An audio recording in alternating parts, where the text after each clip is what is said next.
ఎన్నడూ ఊహించలేదు ఇక్కడికి వస్తానని. కానీ నా ప్రియ మిత్రుడు అప్పల ద్వారా నేను ఈ సంఘానికి వచ్చాను. పాస్టర్ గారికి, పాస్టర్లకు, సంఘస్థులందరికీ వందనాలు. ఇక నేను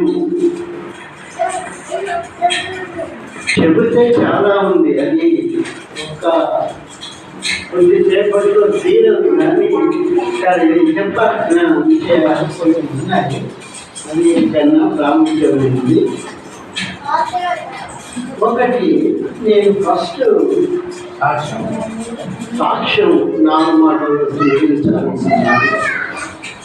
నేను డిహెచ్ఎంఎస్ డాక్టర్, అంటే హోమియోపతి డాక్టర్. కానీ నేను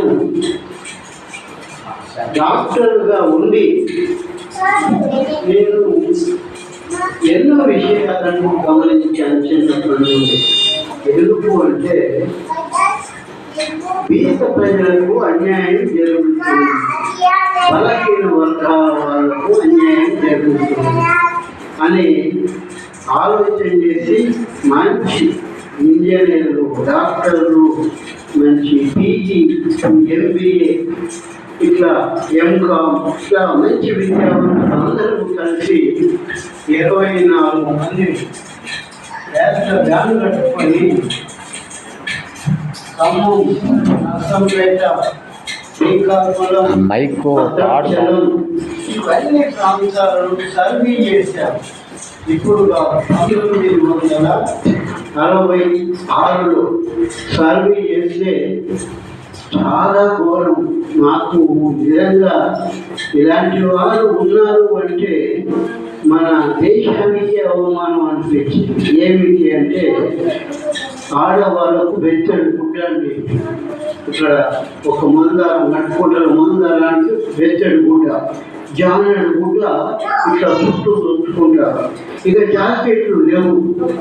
మగవాళ్ళకు బెత్తడి గుడ్డే, ఇక ఈ జానడు గుడ్డ కూడా లేదు.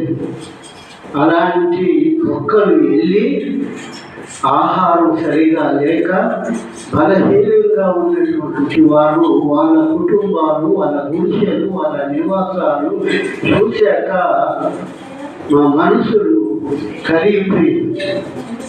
ఏం చేయాలి, ఎట్లా, ఏంటి అని ఒక్కొక్క దగ్గర 15, 20, 25 కుటుంబాల కన్నా ఎక్కువ లేవు.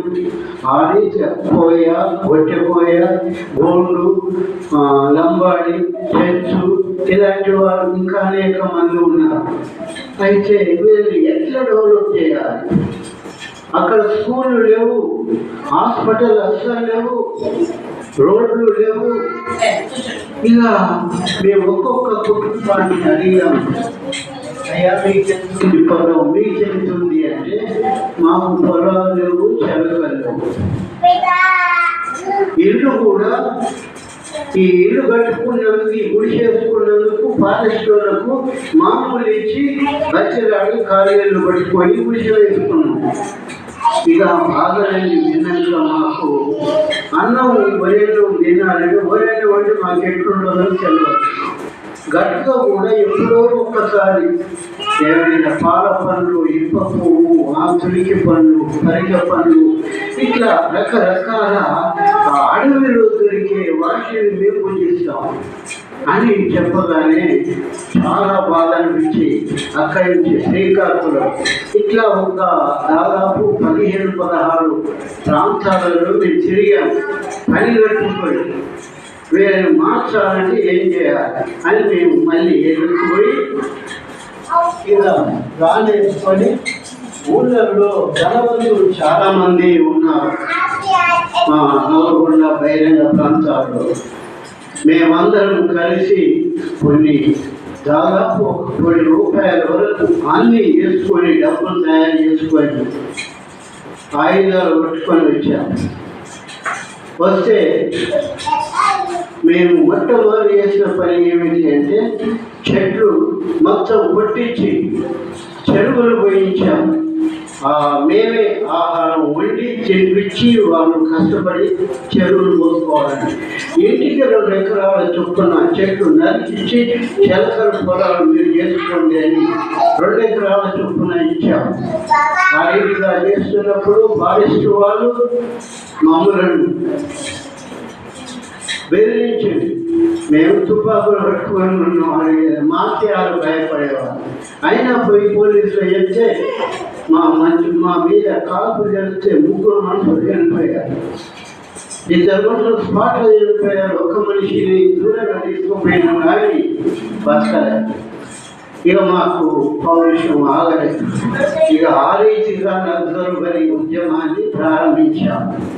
ఆ ప్రారంభించిన దాంట్లో నంబూరి కేశవరావు ఈ మధ్యన 2 కోట్ల రివార్డ్ అయింది.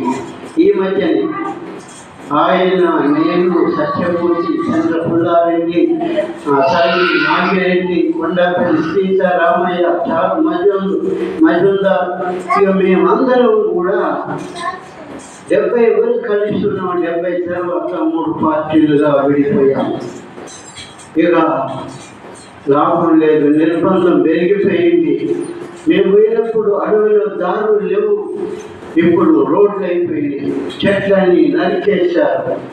అప్పుడు సిఆర్పి కాదు, బార్డర్ మిలిటరీ వాళ్ళే అడవిలకు పోవాలంటే భయపడేవాళ్ళు. ఇంట్లో చెట్లు మొదలు ఆ చెట్లు తట్టుకొని కాలుస్తారు, మనం దస్తామని భయపడి ఎవరు లోపల రావాలి. ఇప్పుడు అడవులన్నీ నటుమాయమైపోయాయి. అలాంటి పరిస్థితుల్లో 76 వరకు నేను ఉద్యమంలో ఉన్నాను. నాకు పట్టిస్తే 60,000 రివార్డు, 2 ఉద్యోగాలు. శవాన్ని అప్పగించినా కొట్టి చంపినా కేసు లేదు అని మౌత్పీసులు పట్టుకొని ఊళ్ళే అనౌన్స్మెంట్ చేశారు. 76లో ఒక ద్రోహి 2 అన్నదమ్ములు షెల్టర్ ఇచ్చి పోలీసులకు పట్టించారు. నానా రకాల హింసలు ఎన్నో జరిగాయి. మొత్తానికి 6 సంవత్సరాలు జైల్లో ఉన్నాను. ఆ తర్వాత బయటికి వచ్చాను. వచ్చిన తర్వాత ఎన్ని మంచి పనులు, మళ్ళీ ఇంకోటి అంతకుముందు మేము చెరువులు పోయించి అన్నీ చేసినాక బట్టలు లారీల కొద్దిగా తీసుకొచ్చి ఆడోళ్ళందరికీ లంగాలు, ఫుల్ లంగాలు కొట్టించి ఇచ్చాను. 2 ఒక్కొక్కరికి 2 మగవాళ్ళకు ఆడలకు జాకెట్లు, మగవాళ్ళకు చొక్కాలు, నెక్కలు, ఇట్లా అందరికీ ప్రతి ఒక్కరికి పిల్లల కాల్చి ఇన్ని మంచి పనులు చేసిన మనల్ని కాల్ చేస్తున్నాం. ఏమిటి అన్యాయం? ప్రతి ఊళ్ళో ఒక విద్యావంతులు తీసుకుపోయి విద్యను బోధించేవారు. స్కూల్లో నడిపించి హాస్పిటల్ ఒక మంచి వైద్యుని, ఆరోగ్య డాక్టర్ని తీసుకుపోయి ఊళ్ళో పెట్టాము. ఉచితంగా వైద్యం చేయాలి. ఆ రీతిగా ఇవి మంచి పనులు చేస్తుంటే మమ్మల్ని కాల్ చేస్తూ ఉన్నారు. ఇక ఏం లాభం లేదు అని జైలు నుంచి బయటకు వచ్చిన తర్వాత అసలు దేవుడు ఎక్కడ ఉన్నాడు? దేవుడు ఏం చేస్తున్నాడు? మేము చేసేది మంచి పనులే కదా, మేము చెడు పని చేసామా? చేయలేదు కదా, మరి ఎందుకు మమ్మల్ని చదువుతున్నాం అనేది ఆలోచన వచ్చి దేవుడిని చూడాలని నేను చాలా ప్రయత్నాలు చేశాను. కానీ చివరకు ఒక్కరోజు నేను మంచి నిద్రలో ఉన్నాను. యేసు ప్రభు గుర్రం మీద నాకు దర్శనమైంది. ఎప్పుడైతే యేసు ప్రభు దర్శనమైందో ఇట్లా వచ్చిండు, ఇట్లా చేయి ఊపిండు, నిద్ర. నేను మాట్లాడాలి దేవునితో అనేది నాకు. కానీ మంచి మంచి మేధావులు ఎక్కడెక్కడ నుండో వచ్చి, అయ్యా ఇక నువ్వు ఉపవాసం ఉండకు, ఇక నువ్వు ఉపవాసం ఉండి సంవత్సరం దాటిపోయింది, చిక్కి చెల్లివైపోయినావు, చివరకు 3 గంటకే నువ్వు గ్లూకోజ్ గట్టి తెచ్చుకున్నావు, ఇక నువ్వు ఉపవాసం ఉండదు, దేవుడిని చూసి నరుడు బ్రతకడు అని చెప్పారు. చెప్పగానే ఇక మా బంధువులు కూడా, ఇక మా నాయన, 3 అన్నలు, తమ్ముడు, ఇక అందరూ ఇక ఇప్పటికైనా ఊపరు అమ్మాయి కానీ నేను బయటరాడు సరిగా ఊపుకున్నా. కనుక నా క్లాస్మేట్, చిన్ననాటి క్లాస్మేట్ రెవరెండ్ సత్యరెడ్డి ఒక రెవరెండ్కు వివాహం చేస్తుంది. అప్పటికి నేను ప్రత్యేక తెలంగాణ ఆంధ్ర ఉద్యమం, సమైక్యాంధ్ర ఉద్యమం జరుగుతుంది. దాంట్లో నేను స్పీకర్. అయితే క్షత్రజ్ఞానులు ఎన్ని చేసినా పెళ్లికి రావాలన్న మాటని చేతులు చేసి ఆమె ఇచ్చిన దాకా వదిలిపెట్టారు. సరే మంచి వస్తాను అన్న. ఆ రెవరెండ్ వివాహానికి వెళ్ళగానే ఈయన వివాహం ఏమని చేస్తూ ఉన్నాడంటే, ఏప్రిల్ పత్రిక 12/13/4లో వివాహం అన్ని విషయములలో ఘనమైనది అన్నాడు. ఇక కొన్ని మాటలు చెబుతూ ఉంటే నాకు చాలా ఆసక్తికరంగా ఇక నేను చూస్తుంటే అన్నాడు, నాకు సత్యరెడ్డి నువ్వు చెప్పే మాటలన్నీ నాకు తర్వాత అండ చూపేయాలి. ఆ స్తోత్రం బుక్కులు, అప్పుడు నాకు పరిశుద్ధ గ్రంథం తెలియదు, ఆ స్తోత్రం బుక్కులో చూపేయాలి. ఆ మంచి చూపిస్తాను ఆయన చెప్పిన కూడా సరే మంచిది అని చెప్పి విన్నాను. వివాహం అయిపోయింది. ఆ వివాహం చేయబడిన రెవరెండ్ విజయ్ కుమార్ నేను అప్పుడు సాటులో ఉన్నప్పుడు నా పక్కన వచ్చేసేది. అది అమ్మ నాయన నాకు ప్రాణ స్నేహితుడు, ఎన్ని దెబ్బలు వచ్చినా నన్ను బట్టి అంత మంచి మానవానికి వెళ్ళాను.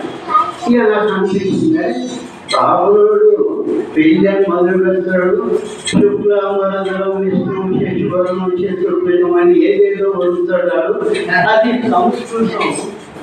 తెలియ గ్రామాలకి సంస్కృతం ఏమర్థమైంది? అమ్మా ఈ వివాహం అన్ని విషయములలో ఘనమైనదనగానే నాకు ఇక చాలా మంచిగా అనిపించింది. ఎట్లాంటిగా నేను ఆ ఒక్క వచనంతోనే నేను బైబిల్ని పూర్తిగా అధ్యయనం చేయాలని ఆలోచన వచ్చేసి తర్వాత చూపించాడు. అన్నీ కరెక్ట్గా ఉన్నాయి. వెంబడే నేను ట్రైనింగ్ పోవాలి అంటే ఆయన అన్నాడు, నీకు ట్రైనింగ్ నేను ఇప్పించే బాధ్యత నాదే, కానీ ఇప్పుడంటే ఎట్లా ఒక 4 రోజులు ఆగు నేను నాని పోయింది. 3 నెలల training church of Christ Yesuratnam అనే డైరెక్టర్ ఉన్నారు. ఆయన నన్ను చూడాలని కొన్ని సంవత్సరాల నుంచి ఎదురు చూస్తూ ఉన్నాడు, కానీ ఆయనకు నాకు ఆయన సాధపడలేదు. చివరకు మా సత్యరెడ్డి పోయి చెప్పగానే మమ్మల్ని తీసుకురాపోయి నీకెందుకు నేను ఎమ్మడి ఏం చేసుకుంటా అంటే మరి ఆయన ప్రార్థన మరి మీరు ఏమన్నా టెస్ట్ పెడితే మరి నేను నాకేం తెలియదా అంటున్నారు. నువ్వు తీసుకురాపో సత్యరెడ్డి నీకెందుకు నేను చూసుకుంటాను. సరే పోయినా పోగానే అప్లికేషన్ ఇచ్చిన తర్వాత రైటింగ్ టెస్ట్ పెట్టాను. ఆ రైటింగ్ టెస్ట్లో అందరూ పేపర్లు 3 పేపర్లు తీసుకొని రాస్తున్నాను. అపోస్తలులు ఎంత ఉందని, న్యూ టెస్ట్మెంట్ ఎన్ని గ్రంథాలు, ఓల్డ్ టెస్ట్మెంట్ ఎన్ని గ్రంథాలు అని ఇవన్నీ అడిగితే నాకేమి ఏం తెలియదు. ఇక నేను ఏం చేయను వచ్చినాయి. కానీ సత్యరెడ్డి ఒక మాట అన్నాడు, నీ పేరు పెట్టి నేను రాస్తా పేపర్లు, నా పేరు పెట్టి నీ ఇష్టం వచ్చిందా అంటే నేను ఇప్పటికే చేసేదే తప్పుడు పనులు ఉండేది. ఇక మళ్ళీ ఇప్పుడు తప్పుడు పని చేస్తే దేవుడు క్షమించడు, నేను రాయను అన్నా. అలాగే సరే బుక్కు అన్నాడు, నీ పేరు పెట్టి నా పేరు పెట్టి నువ్వు రాయకు అన్నా. నేను డైరెక్టర్తోనే మాట్లాడతానంటే వద్దు నా మాట కూర్చోమని కూర్చున్నాను. ఇక పరీక్ష మొదలైంది. 2-3 పేపర్లు తీసుకొని అందరు రాస్తున్నాం. నా దగ్గరికి వచ్చి